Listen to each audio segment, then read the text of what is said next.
جہد اور سفر کا کام کا آغاز کیا ہے اور اس کی ذمہ داری ہم نے جناب صابر بھائی صاحب کو دی ہے، اور جب سے جناب صابر بھائی صاحب نے مجلس اتحاد المسلمین کی کے کام کا آغاز کیا، آپ تمام لوگوں کی دعاؤں اور تعاون کے ذریعے الحمدللہ مجلس اتحاد المسلمین تیزی کے ساتھ آگے بڑھتی جا رہی ہے، اور احمد آباد کے بلدیہ کے انتخابات میں بھروچ، موڈاسا اور گودرا میں مجلس اتحاد المسلمین کے امیدواروں کو اللہ نے اپنے فضل و کرم سے وہاں پر ان کو رکن بلدیہ منتخب کیا ہے، اور ہماری یہ کوشش ہے کہ آنے والے ویدھان سبھا کے اسمبلی کے انتخابات میں مجلس اتحاد المسلمین کے امیدواروں کو الیکشن میں لڑایا جائے، اور ہماری کوشش یہی ہے، ہمارا مقصد ایک ہی ہے کہ ہم صرف اپنے لیے یا اپنی ذات کے لیے ہم یہاں پر نہیں آئے ہیں، ہمارا منشا اور مقصد ایک ہی ہے کہ مظلوموں کی ایک آواز ہو، آپ کی ایک سیاسی آواز ہو، اور میرا ذاتی طور پر ماننا یہ ہے کہ جب تک ہم لوگ اپنے مرکز سیاسی کو مضبوط نہیں کریں گے، ہم اپنے مسائل کو حل نہیں کروا سکتے ہیں۔ اکثر یہ بولا جاتا ہے اور یہ تنقید بھی کی جاتی ہے مجلس کے اوپر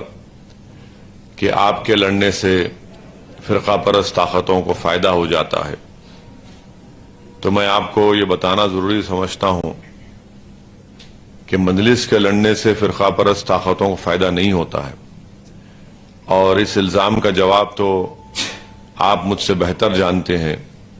کہ گجرات میں پچھلے کتنے 26-27 سال سے بھاجپا کامیاب ہو رہی ہے اور بغیر مجلس کے لڑے۔ آپ اس بات سے بھی بخوبی واقف ہیں کہ آخری مسلم ایم پی جو گجرات لوک سبھا میں منتخب ہوا تھا وہ 1984 میں، تو کتنی نسلیں، کتنے بچے جوان بھی ہو گئے، اور کئی تو اب 40-45 سال کے قریب ہو گئے ہوں گے جنہوں نے آخری مرتبہ دیکھا ہوگا۔ اور اس لیے اس کے ساتھ ساتھ ہمارے مسائل ہیں، چاہے وہ تعلیم کا مسئلہ ہو، ہمارے تحفظ کا مسئلہ ہو، ہمارے تہذیب کا مسئلہ ہو، تو میرا ماننا یہ ہے، ہماری جماعت کا ماننا یہ ہے کہ ہم ان تمام مسائل کا حل یہ ہے کہ ہم اپنے نمائندوں کو کامیاب کریں تاکہ وہ آپ کے ان مسائل کی ترجمانی ویدھان سبھا میں جا کر کرے۔ جمہوریت میں صرف جذباتی تقریر کرنے سے، نعرے لگانے سے آپ کے مسائل حل نہیں ہوتے ہیں۔ ہم کو اپنے مسائل کو حل کروانا ہے تو جمہوری طریقے سے، اور جو جمہوریت نے ہم کو موقع دیا ہے ہم اپنی پارٹی کے امیدواروں کو کامیاب کر سکیں۔ تو یہی آپ سے میں گزارش کرنے آیا ہوں، اور میں یہ چاہتا ہوں کہ زیادہ لمبی بات نہ کروں، کیونکہ میرے لیے یہ ایک بڑی باعث برکت میرے لیے بات ہے کہ آپ لوگ یہاں پر تشریف لائے، اس لیے آپ کی موجودگی کا میں فائدہ اٹھانا چاہ رہا ہوں، اور اگر آپ کے ذہن میں کوئی تجاویز ہیں، کوئی سوال ہیں، تو آپ اس کو ضرور آپ پوچھ سکتے ہیں، اور بلا تکلف اور آپ ان سوال کو کریے یا تجاویز کو دیجئے، کیونکہ ہم یہ چاہتے ہیں کہ بھوج میں اگر آپ کا ساتھ ملے گا، آپ کی سرپرستی حاصل ہوگی، آپ کی رہبری حاصل ہوگی، تو یقیناً مجلس کو یہاں پر آپ کے ان تمام چیزوں کی وجہ سے مجلس کو ایک تقویت ملے گی، مجلس کو مقبولیت حاصل ہوگی، اور انشاءاللہ وہ کامیابی کا اسمبلی انتخابات میں وہ ضامن بھی بنے گا۔ تو آپ کا پھر سے شکریہ۔ اگر آپ کے پاس کوئی سوال ہے، تجویز ہے، تو آپ مجھ سے پوچھ سکتے ہیں۔ آپ کا بہت شکریہ تشریف لانے کے لیے۔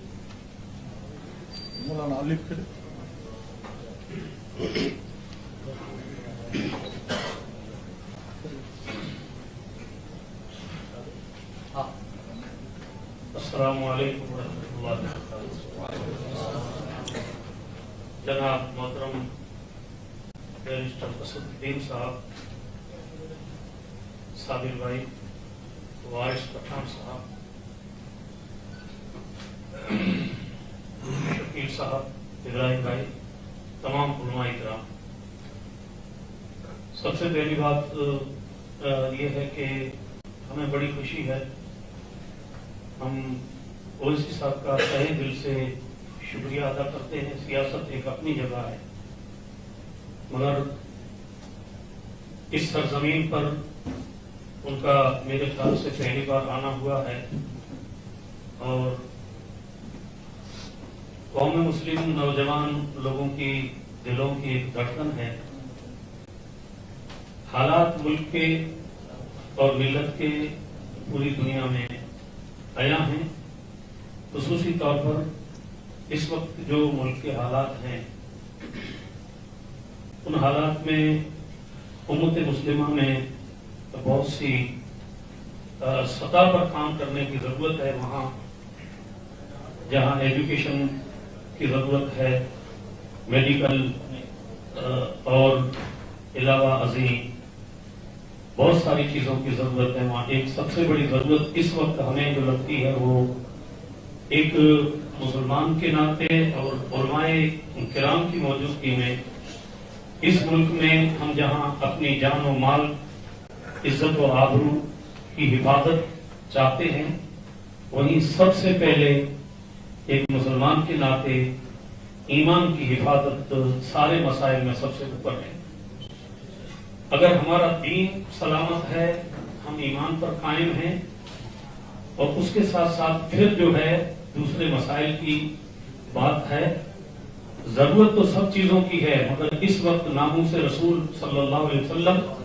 پر حملے ہو رہے ہیں، دین پر، مذہب کے نام پر فرقہ وارانہ طاقتیں بڑی قوت کے ساتھ حملہ آور ہیں۔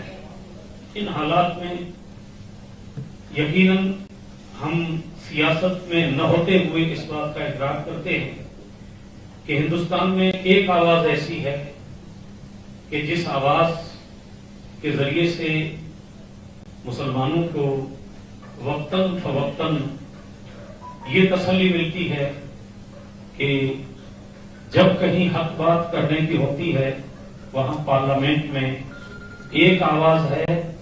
جس آواز کا نام اسد الدین اویسی ہے۔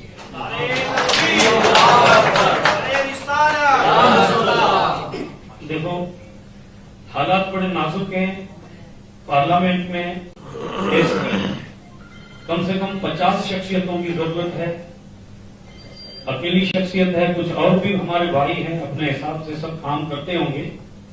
یا ہم سیاست کی بات نہ کرتے ہوئے صرف ایک بات کی طرف امت مسلمان کو توجہ دلانا چاہیں گے، وہ یہ ہے کہ یہ جو حالات ہیں، ان حالات میں ہم یہ سمجھ رہے ہیں کہ کچھ ہمارے گناہوں کی سزا ہو سکتی ہے۔ ایسا لگ سکتا ہے کہ اللہ ہم سے روٹھ گیا ہے ہماری بدعملی کی وجہ سے، اور ہم امتحان کے ایک سفر سے گزر رہے ہیں۔ ایسے ماحول میں جہاں ہمیں اس ملک میں رہ کر آئین کی پاسداری کرتے ہوئے ہمیں اس ملک میں ہی رہنا ہے، ہمارا مرنا جینا یہاں ہے۔ ہمارے بزرگوں نے پارٹیشن کے وقت میں پاکستان جانا مناسب نہیں سمجھا، اور اسی ملک میں جینے اور مرنے کا عہد کیا۔ آج ان کی نسلیں بھی یہی چاہتے ہیں۔ بس ہم یہی چاہیں گے کہ اس ملک میں امن و امان سلامت رہے، اور خصوصاً امت مسلمہ اور جتنے بھی اس ملک میں رہنے والے دکھی لوگ ہیں، پریشان لوگ ہیں، ان سب کی خدمت ہو۔ اور وہ ساری باتیں ہم دن بدن اویسی صاحب کی زبانی سن رہے ہیں۔ اس وقت جو حالات ہیں، ان حالات میں یقیناً ہمیں ضرورت ہے اس بات کی، سب سے پہلے متحد ہونے کی ضرورت ہے۔ میں اہل سنت والجماعت کا ایک فرد ہوں، اس بات کا احساس کرتا ہوں کہ اپنے اپنے مسائل پر قائم رہ کر سارے علماء کرام کو جن مسائل میں ہم ایک بیٹھ سکتے ہیں ایک جگہ جمع ہو سکتے ہیں وہاں جمع ہونا چاہیے، اور اس طرح کی کوشش کرنی چاہیے کہ جس میں اویسی صاحب کی جو نیت اور ارادہ ہے کہ اپنی آواز تبھی بلند ہو سکتی ہے جب ہمارے نمائندے چن کر پارلیمنٹ میں یا راجیہ سبھا میں یا ویدھان سبھا تک پہنچیں گے، یا پھر چھوٹے چنائے ہوئے ان میں بھی پہنچیں گے۔ تو اس کے لیے سب سے پہلے اتحاد کی ضرورت ہے، متفق ہونے کی ضرورت ہے، فروعی مسائل پر زیادہ اختلاف نہ ہو سکے، ان چیزوں میں ہمیں ایک ہونے کی ضرورت ہے۔ ہر آدمی اپنے مسلک پر قائم رہے اور اپنے مسلک پر قائم رہ کر امت کے ناطے، کلمے کے ناطے، خدا